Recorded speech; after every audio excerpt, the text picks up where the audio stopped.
Hello friends, आज फिर से हम इसी सीरीज में देखेंगे एक्सरसाइज 1.1 का क्वेश्चन नंबर 3। क्वेश्चन क्या है देखिए, इसको बोला गया है check whether the relation are defined in the set 1 2 3 4 5 6 as the given relation are the ordered pair A comma B such that. कैसा रिलेशन होगा? B is equals to A plus one. तो ऑर्डर्ड पेयर हमारे पास ए comma B का दिया हुआ है और रिलेशन दिया हुआ है B equals to A plus one. ये रिलेशन हमारे पास दिया हुआ, राइट। अब देखते हैं इसको हम लोग कैसे इससे हम डील करें, ठीक है। अब एक एक करके हम कोशिश करते हैं इसके एलिमेंट्स को निकालते हैं जो रिलेशन सेट में होगा। ये एलिमेंट्स अभी हम निकालेंगे, देखिए कैसे निकलेगा।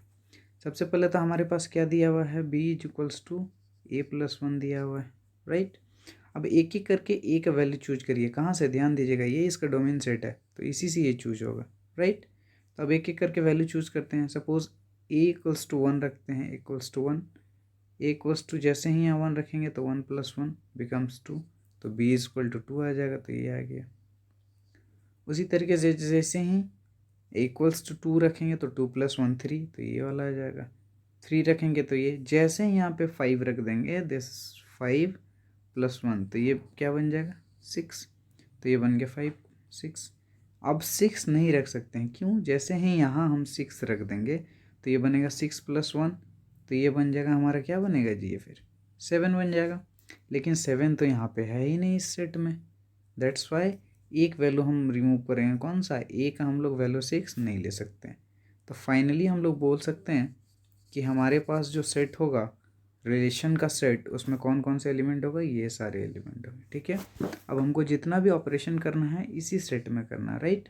अब हमको सबसे पहले चेक करते हैं, रिफ्लेक्सिविटी के लिए चेक करते हैं। तो रिफ्लेक्सिविटी के लिए हम लोग को क्या देखना होता है कि इन सारे एलिमेंट का खुद से रिलेशन क्या ये सेट कंटेन करे। जैसे वन है तो हमारे पास वन वन होना चाहिए, ठीक है।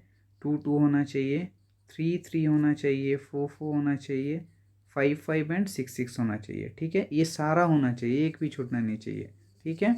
अब देखते हैं, इसमें वन वन तो है ही नहीं, एक भी छूट गया मतलब वो रिफ्लेक्सिव नहीं होगा। तो क्लियरली हम लोग बोल सकते हैं कि ये रिफ्लेक्सिव नहीं है। तो उसके लिए हम लोग इसको इस तरीके से लिख सकते हैं, we can find A comma A does not belongs to the relation. इसीलिए तुम्हारा क्या हो जाएगा? फॉर इंस्टेंस यहाँ पे लिखा हुआ देखिए कि इन छयों में से कोई भी आर को बिलोंग नहीं कर रहा है, जबकि बिलोंग करना चाहिए था। दैट्स वाई ये जो होगा रिफ्लेक्सिव नहीं होगा, ठीक है। सेट को याद रखिएगा। आगे हम लोग देखते हैं इसी के साथ कि इसका आपका सिमेट्रिसिटी एंड ट्रांजिटिविटी। चलिए, इस सेट को सिमेट्रिक होने के लिए हम कोई भी एक एलिमेंट को काउंटर दिखा देंगे, नहीं होने के लिए। होने के लिए सबका चेक करेंगे। देखिए, जैसे सिमेट्री के लिए हम क्या चेक करते हैं? जैसे यहाँ पे 1,2 है तो चेक करते हैं कि 2,1 है कि नहीं। जस्ट इसका रिवर्स, A,B मान लीजिए दिया हुआ है, A,B, तो हम चेक करते हैं कि क्या उसमें B,A है। यदि है तो वो सिमेट्रिक हो जाएगा, हर एक पेयर के लिए होना चाहिए। जैसे यहाँ देखिए 2,3 तो 3,2 भी नहीं है, 3,4 4,3 भी नहीं है, तो इसीलिए आपका सिमेट्रिक नहीं होगा। उसी चीज़ को यहाँ लिखा हुआ है, it can be observe that 1,2 belongs to the relation set but 2,1 does not belong to the relation set, that's why R is not symmetric, right.